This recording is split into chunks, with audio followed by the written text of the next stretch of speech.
we've had a lot of really tough matchups over time against them previous to me and since we've been here. So, we got to have a really good week of practice, do a really good job in all areas, and especially what sounds like might be rainy weather as well on the road. So this will be a really good challenge for us, one we're excited about.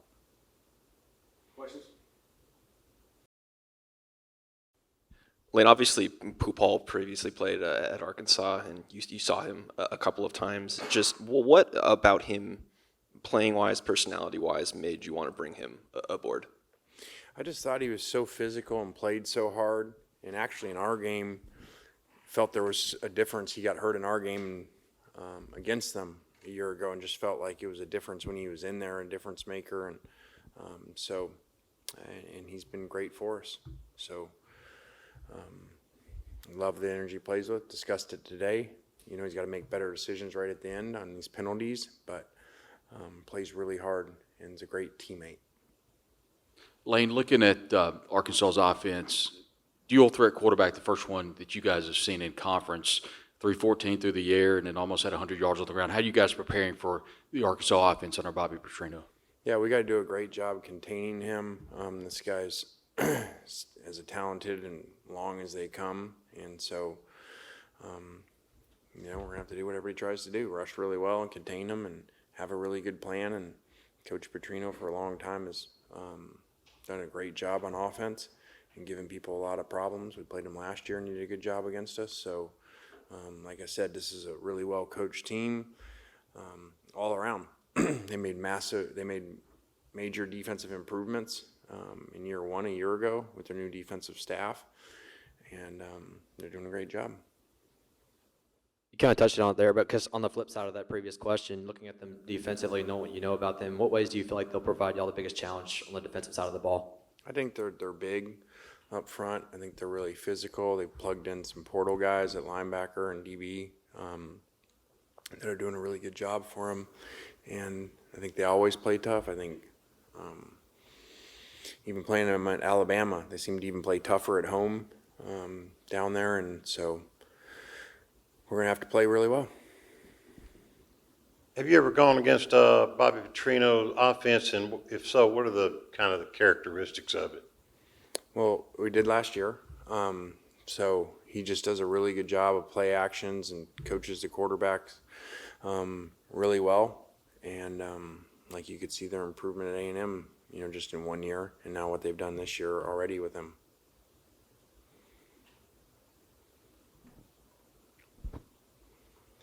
Did anything new or different jump out to you from evaluating the tape that you maybe didn't catch quite away from the OU game? I thought Jackson played really well. Was really accurate with the ball, especially without his, probably the best receiver in the country not playing. So I thought he played really well, and I thought we pass protected well against a defense that has a great rusher. And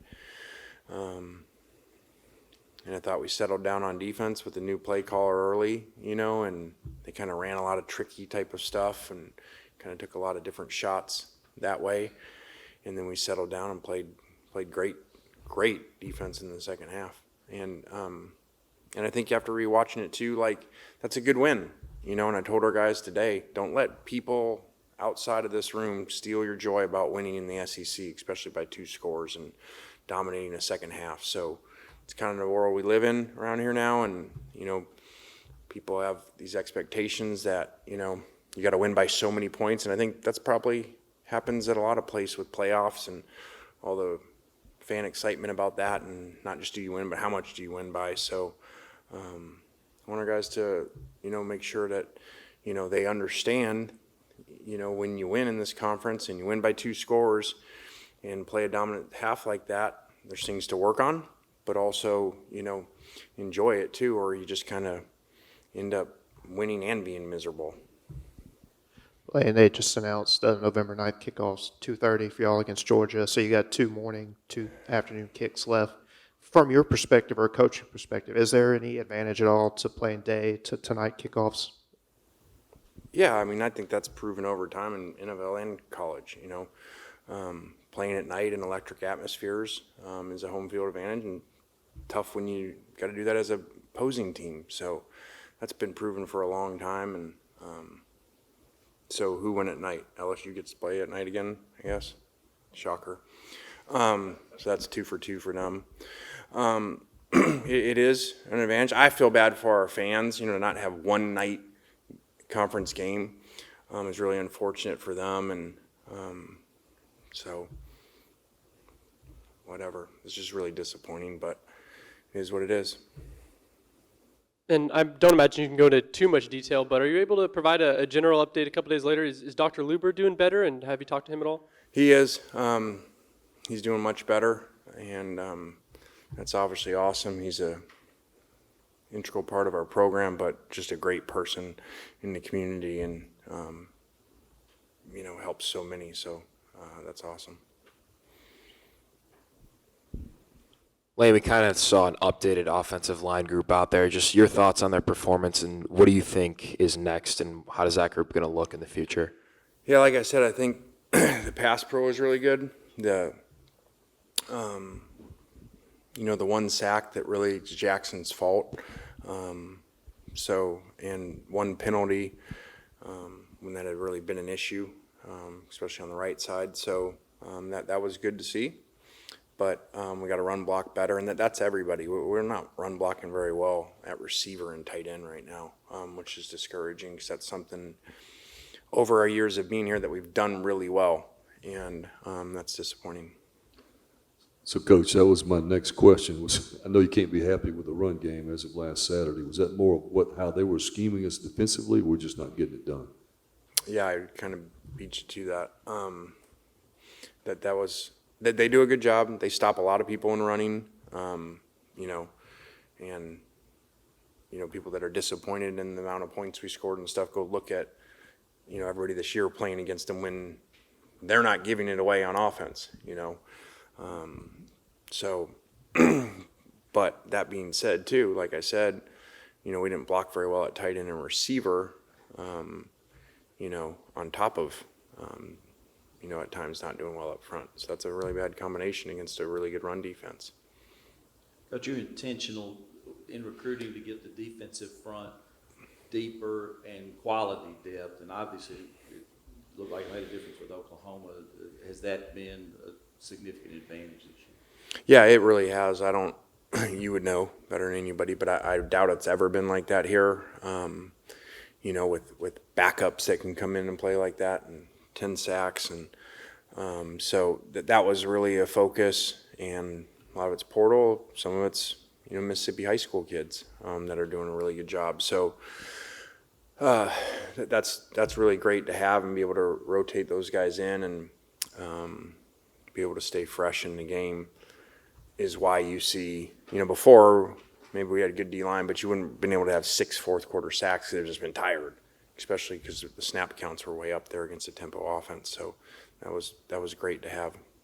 And it allows you, we end up playing, this is now 2 games, this in South Carolina, where we play a little different in the fourth quarter than what our people are used to seeing, because we do want to take some time. We do want to be safer in our play calls because we want to win the game.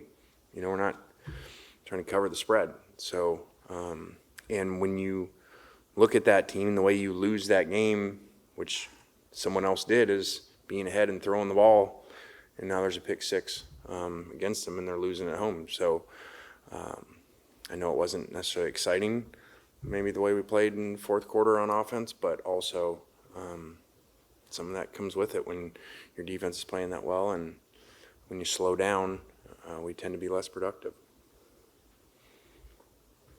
Any other questions for Coach?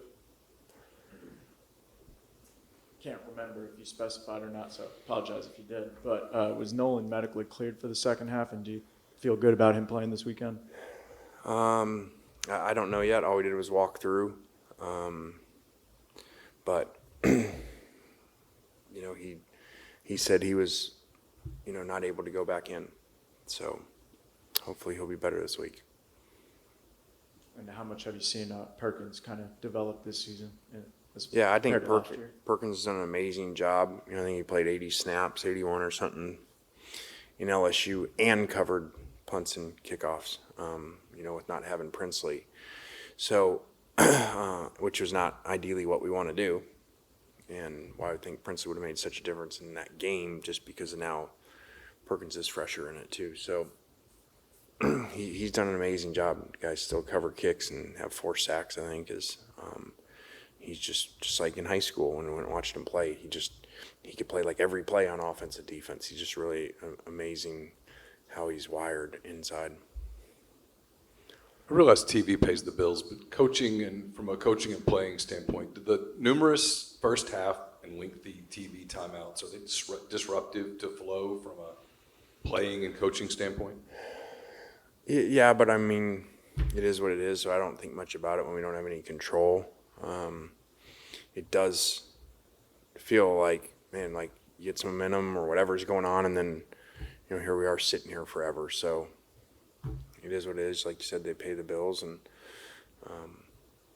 so we can't control it. Anything else for Coach?